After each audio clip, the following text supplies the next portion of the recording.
root of samsara, and the first of these 12 link is ignorance.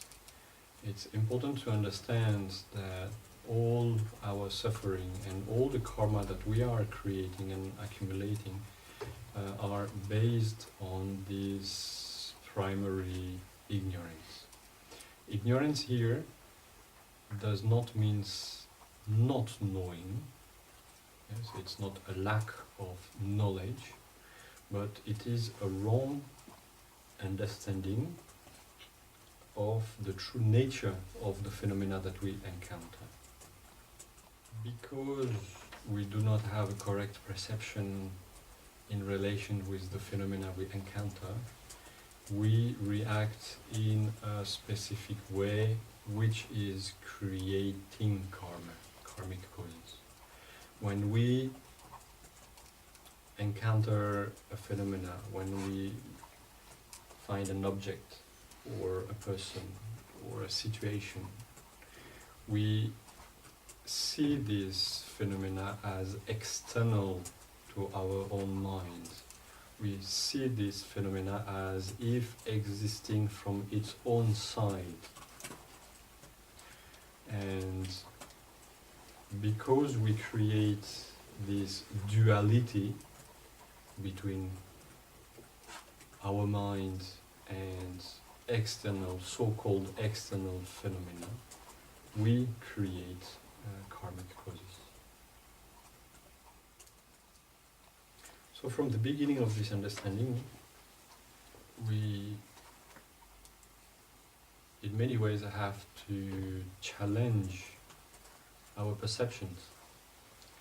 If we touch an object, we have certain feelings, we have a certain perception of it, from color, from smell eventually, from touch, and we believe usually, we do not question actually these feelings. We do not question them, and since we have the impression we are effectually, you say that in English, factually, in fact, we are factually touching something. Okay, it's like this. In our mind, it is equal.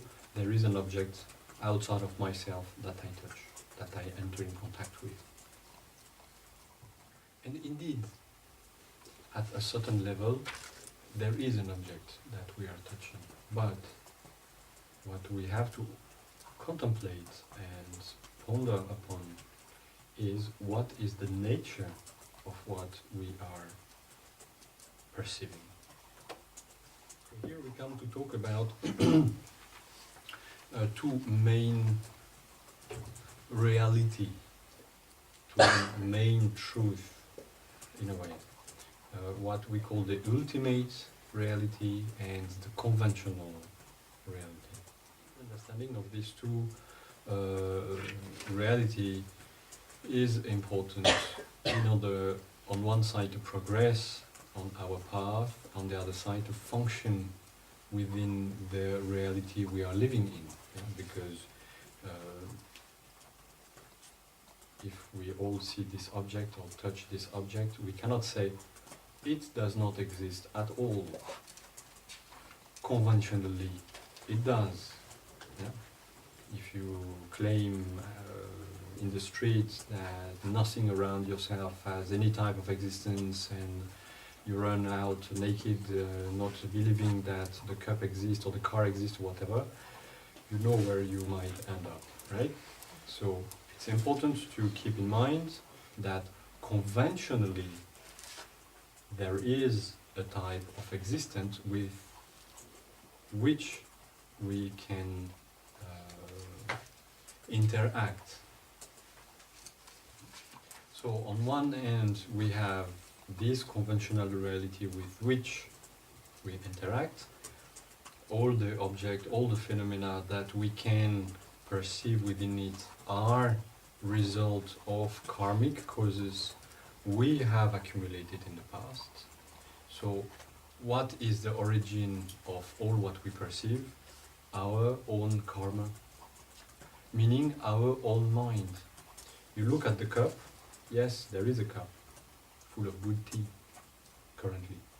So I cannot say it does not exist. It does. What has to be understood is, if I enter in contact with it, and as a matter of fact, all of you can have a perception of it, it is because karmic causes have been accumulated for that. If that cup would exist from its own side, it would possess its own characteristics, its own nature, and possessing its own characteristic would make that each of you would have the same understanding of the characteristic of this existing cup. But if I ask each of you to describe the cup, I might have as many descriptions as question asked, right? Meaning, what you perceive, you have created a code for it. Your perception does not come from an existing, from an object existing from its own side. So from this conventional reality, understanding how this conventional reality functions, what is the origin of this conventional reality, we come to the ultimate reality, which is the understanding that nothing exists from its own side. There is no phenomena that you can point out and say, oh, it exists alone, on its own.